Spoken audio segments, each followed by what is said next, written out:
Good afternoon and welcome to The Road to Recovery, The Road to Freedom with Mark. This is my 28-minute slot every Friday where I talk a bit about mental health, specifically depression, but of course there are many other different types of mental depression and of unwellness, and I like to think that I do my little bit to encourage people, both suffering and people who know folks that are suffering, to make a change, to make it different. And whilst I understand that sometimes people feel relatively helpless, they feel like they're just a grain of sand on a beach, what can I do here, how much influence I can make.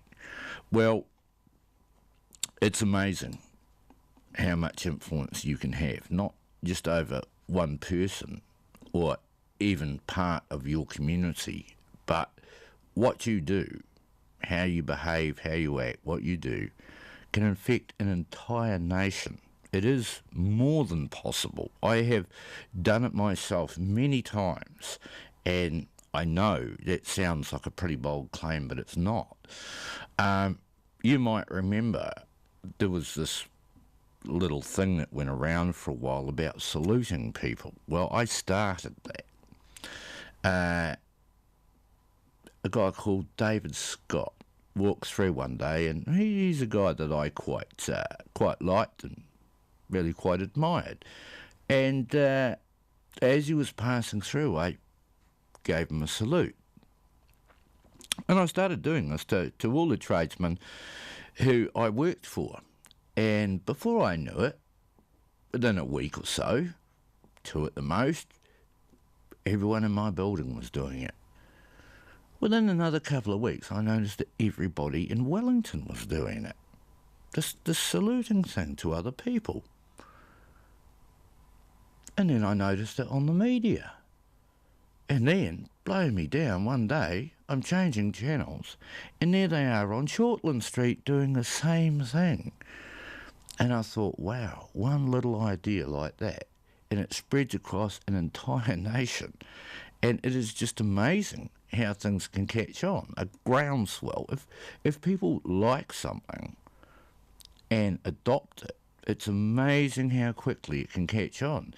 And it's not just stupid little things like that, but there are other influences over a period of time. Throwing rubbish, for example, that has totally changed in half of my lifetime. There was a time when you would see garbage all over the streets because everybody just threw their rubbish out the window. They didn't think about it, they didn't care. And slowly but surely things have changed to the point now where people are extremely aware of it. And the whole nation has become much, much cleaner as a result. And it's just changing people's habits. That's all it really is. And I look at mental health in that way too. It's amazing what a change you can make at ground level. You have the power to change not just your immediate society, but the way the entire nation looks at things. But you must use your head and use your heart. You simply have to be strong about it, determined and constant. Now, it can happen negatively as well. This prejudice, this bias that has grown in society against smokers. Now, unfortunately, and I mean this from the bottom of my heart, unfortunately, I am addicted to cigarettes, and that is part of my mental illness. It's a crutch, and a lot of people use it. Now, nicotine is recognised nationally as the most addictive substance in the world, more addictive than heroin. And simply thumping up the price, using a blunt instrument to pound people and making them social pariahs. Mate, why use the whip? Why? Why do this to people? Now, nobody can afford, nobody on a benefit anyway, and let's face it, it's mostly poor people that smoke. Now, they can't afford $200 a week. It's simply they don't get enough money on a benefit to spend $200 a week on cigarettes, but they ain't going to give up. What are they going to do? Whatever they have to. Lie, steal, prostitute themselves out, deal in drugs. This is what happens when you drive the price of something up like that. It doesn't solve the problem. We're talking about addiction. Addiction is not solved by making something expensive. Not at all. And quite simply, not enough effort, in fact, hardly any effort whatsoever, has been made by the Ministry of Health, and I put the blame squarely and fairly on them. Instead, they perpetrate lies like smoking causes lung cancer. No, it doesn't. No, it doesn't. It's been medically proven that cigarette smoking does not cause lung cancer. It might exacerbate it. It might make it worse. It might speed it up. But it does not cause cancer. It's genetic. It's been proven. Now, why the Ministry of Health wants to start and perpetrate lying to people, guilt-tripping them, making them feel bad about themselves, making them feel worse. Why are they doing that? Because we buy into things, including prejudice, unfortunately, and we adopt almost like a national pastime. We're going to put everyone down. We're going to make them social pariahs, make them feel bad about themselves. I mean, you know, the addiction and the effect, the detrimental effect on their health is not bad enough. We've suddenly got to start dissing them, mistreating them because they're addicted. That, to me, is pretty sick.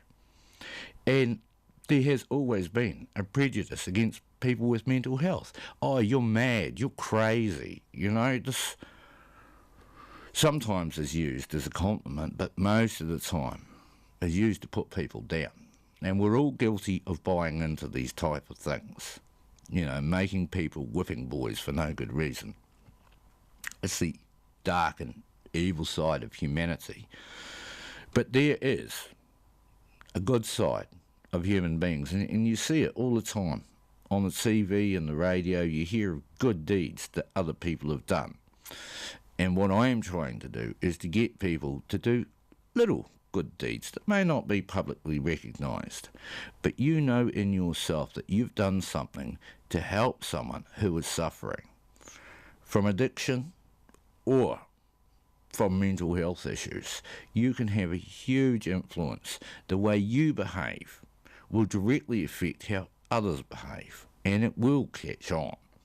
So don't wait for the government to wave a magic wand and solve all your problems. I'm telling you that the power rests with you, and you can make a huge difference. Right, before we kick on with today's story, I'd just like to say a big thanks, a huge thanks to T.G. McCarthy Trust for getting behind us for New Zealand On Air. Thank you very much to all of the sponsors, each and every one of you. You're doing a great thing for your community. You're allowing people like me to have a voice, people that otherwise wouldn't have that. And I'd also like to say a great big thanks to Wairarapa TV for getting involved and making this thing happen and spreading a good word, and especially to Michael and Veronica down here at Arrow Radio. They have been so kind to me, so understanding, and, you know, they've supported so many of us who would not otherwise have a voice. And to my mind, we have something worth saying, and it is very important that minorities like myself get an opportunity to have our say and maybe get people to think a little bit and maybe act a little bit on our opinions and what we have to say. Just make people think. Well, time's are ticking, so I better get on with today's story. This is called Pieces of Silver. The old mate, who I refer to as Tom for short, woke me about 4:30 a.m. one morning in spring. I was staying in a large caravan out back of his place. We were in the middle of fishing for groper and had a few more tons to land. I sprung out of bed as I knew we had a big day ahead of us. Work clothes were hurriedly pulled on, and I stumbled into the darkness towards the flat deck ute. "All right, mate," said Tom as he handed me a coffee and fired up the ute. We headed up to the refrigerated container that held boxes of bait and took 6 for the day's fishing. Then we loaded up 140 litres of diesel from the main tank and headed down the road to the bulldozer and boat. It was still dark when we arrived and filled the tanks and stowed gear. I put on my all-weather overalls and started cutting baits. Barracuda, frozen whole, is easiest filleted solid, but it freezes the hands fast. Despite the numbness and the razor-sharp blade, I worked as fast as I could go. We needed 300 baits of cooter and squid prepared before we reached the fishing grounds. It would take my best efforts to be ready on time, and Tom would accept no excuses. Right on the first hint of light, Tora drove over on his quad bike, ready to back the boat into the sea, using a large metal cradle and a D9 Caterpillar bulldozer. The drawbar connecting the bulldozer to the cradle was about 15 metres, so I was able to get us in deep enough water from the beach. But beach launches are never easy. Still, he backs us into the water with a great puff of black smoke and some consummate skill. Tom kicks over the two D4 Caterpillar engines on board, and they bark into life on demand. He listens carefully as he warms up the motors for any hint of problem which must be addressed before we head out. With nothing obviously untoward, he engages the twin Hamilton jets they drive and swings us round to face the ocean. Meanwhile, it's back to baits for me. Head down, but the smell is quite bearable as everything we use has been frozen fresh, and fresh is the key. Tom goes through the motions of checking the gear, first the electronics, then the jets, then a knowing eye over the hauling gear, and finally over me and the hundreds of traces behind me that we will be sending to the bottom in a few hours. Happy that all is in order, Tom opens up the motors and puts on some Johnny Cash as he plots a path down to the fishing grounds. I feel the bow rise to the challenge and try to move in rhythm with her so as not to slice my hands, now rather numb.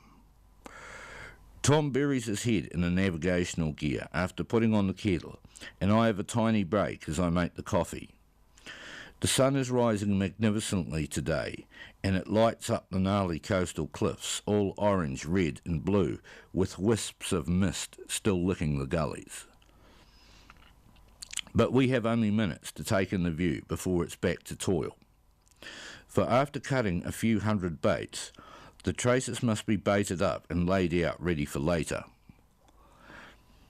We lose no time as the engines roar on and the jets push us along at a good 30 knots. It's not easy getting all the baits ready in time, but I battle on and check all the main lines, floats, anchors, clips, traces and ropes in sequence, exactly how Tom showed me.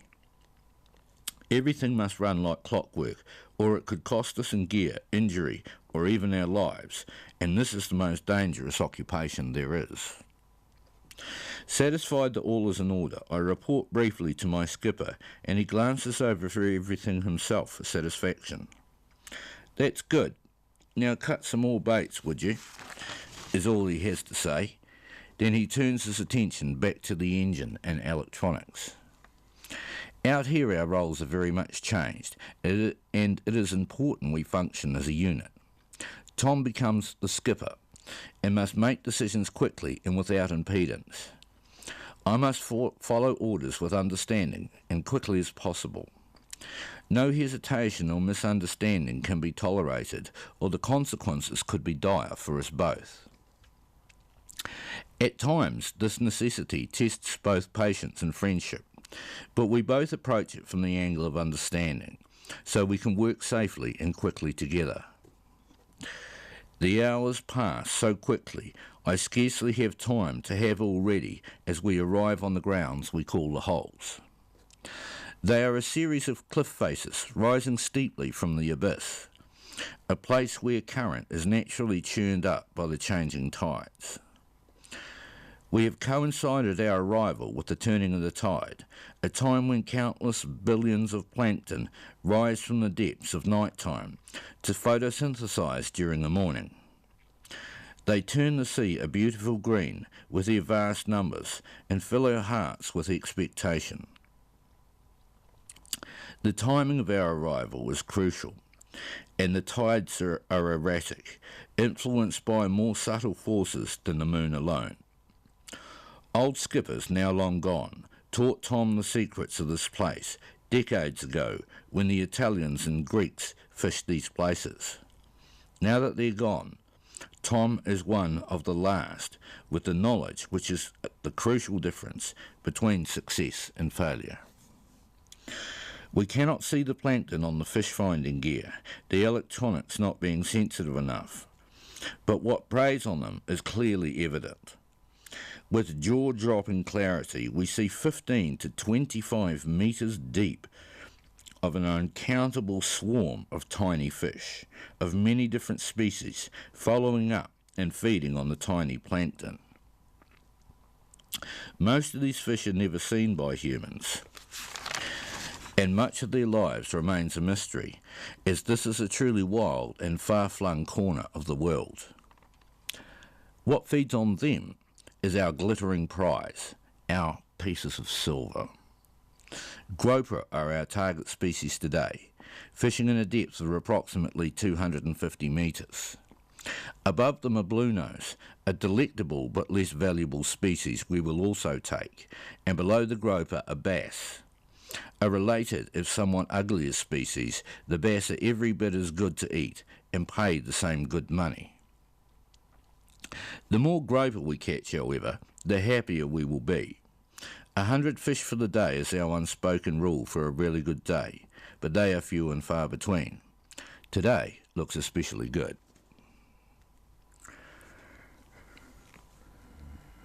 Boy, oh boy, look at that time. Well, normally I'd have a break here, but I'm going to kick on with the story because the clock's against us today, so bear with me. She's a good story and you'll like the end, so let's kick on with part 2, eh?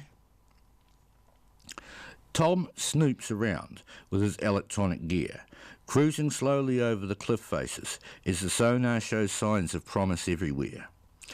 We're in no rush at this point, as timing is everything.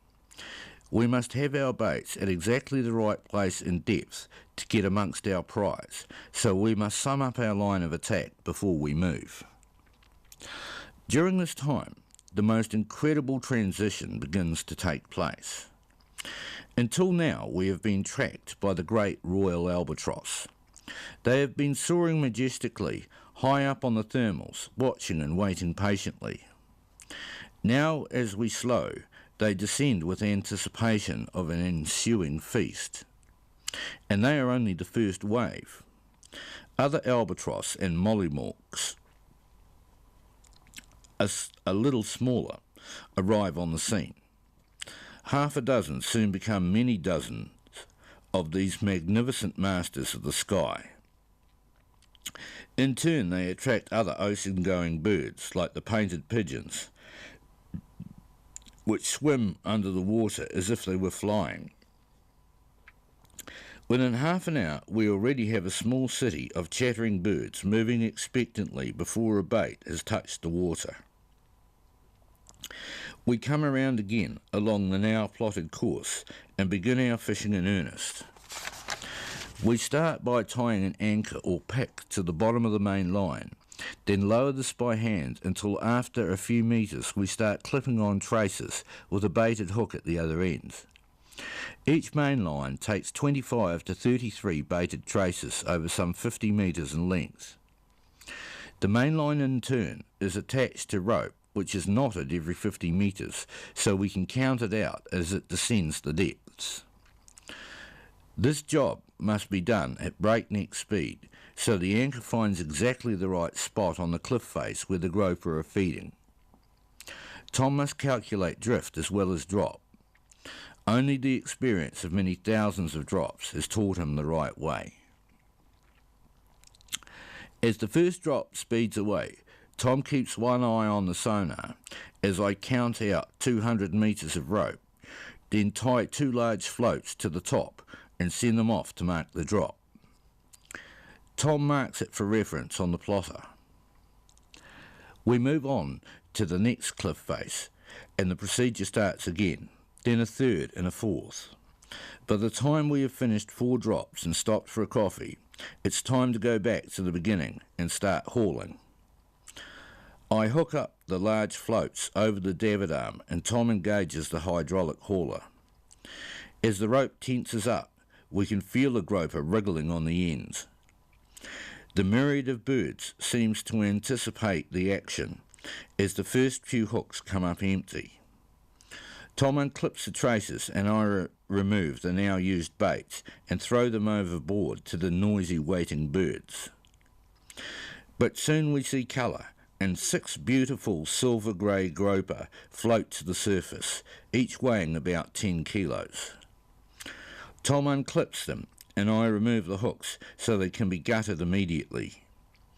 We rebait and drop the line again and slowly motor up to the next line as Tom expertly removes their heads with great thwacks of his large knife.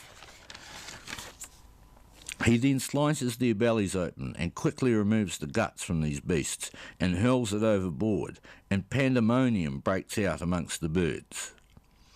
The huge royal albatross barge their way in, using their hooked beaks to tear at the large livers and other offal before it sinks down. Small groups of squabbling birds are left in our wake as smaller birds pick off what they can from the albatross. The second line is more successful, and a dozen groper come up, and I am soon hard at work on my knees, flushing out blood from the carcass with a seawater hose and cleaning off any remaining guts. I am soon covered in blood and guts, but I ignore it as this slowly turns into a good day's catch. The third line is better still, with some 20 fish landing on deck, and we increase the pace. The fish are going down the hold as quickly as I can manage, but I have trouble keeping up with the pace as Tom hews and hacks at a mighty rate. At least 3 dozen albatross alone are now squabbling and gorging themselves as we resemble a city of birds on the water. The fourth line, which promises to make our day, starts to come up, then suddenly straightens and slows, then starts again. Tom and I shoot each other worried glances as we hesitate. We stare down into the depths for answers as the first hooks come up straightened out, as if some massive fish have torn both bait and fish from the traces. A few more great tugs, and it dawns upon us that we are being robbed. We stare down into the green depths for answers, and slowly the huge black shape of a whale comes into view, plucking the groper off the hooks like a bunch of grapes. Stunned at the audacity of these creatures, we are mesmerised for a minute, as we are helpless to respond. "Dirty, rotten bastards," Tom swears under his breath, as the pod of whales starts to ascend, their black and white markings coming into view. Due to their great bulk, our little hooks have no effect on them, and they are free to rob us at will. "Get the gear in quick as you can," shouts Tom, concerned that we might snag up on a whale and lose some gear. At the same time, I see another whale come up behind us. At 15 metres, it is as long as our boat, and it floats right up to the stern, almost touching the jet with its nose. "Pilot whales," informs Tom, as I stare, as captivated by this great beast as he is with our boat. We then break into action to retrieve our gear as quickly as possible. As we do so, it becomes obvious that we have been defeated in our efforts, not by the elements or our elusive prey, but a pod of robbing whales. All 4 lines have been similarly decimated, so we are forced to retrieve our gear and pack it away as the whales hover all around, checking us out. They are so close we can see their eyes, and I cannot help but think there is some undeniable intelligence behind them. What should have been a successful day of at least 100 groper has suddenly been curtailed into only 38 slabs of valuable silver. We managed to retrieve all the gear safely and are forced to turn for home early, beaten by our curious company. We make it back to the landing by midday, and seeking solace in the fact that we have at least made wages for the day, but rue the fact it could have been so much better. We will be back there soon to try our luck again, as this was a rare meeting with these Goliaths of the deep. Still, it was an experience that will stay in our minds for years to come. The end. Well, I would love to have played you an old Elmore James number, Love That Burns, but she can wait till next week. I know you'll like it. It's a beautiful, beautiful piece of work by one of my most favourite artists, Peter Green. He was a great guitarist, and unfortunately he had some mental issues himself. He had a #1 hit with a song you would have heard of called Albatross. It was an instrumental on guitar, an absolutely beautiful, beautiful piece of work.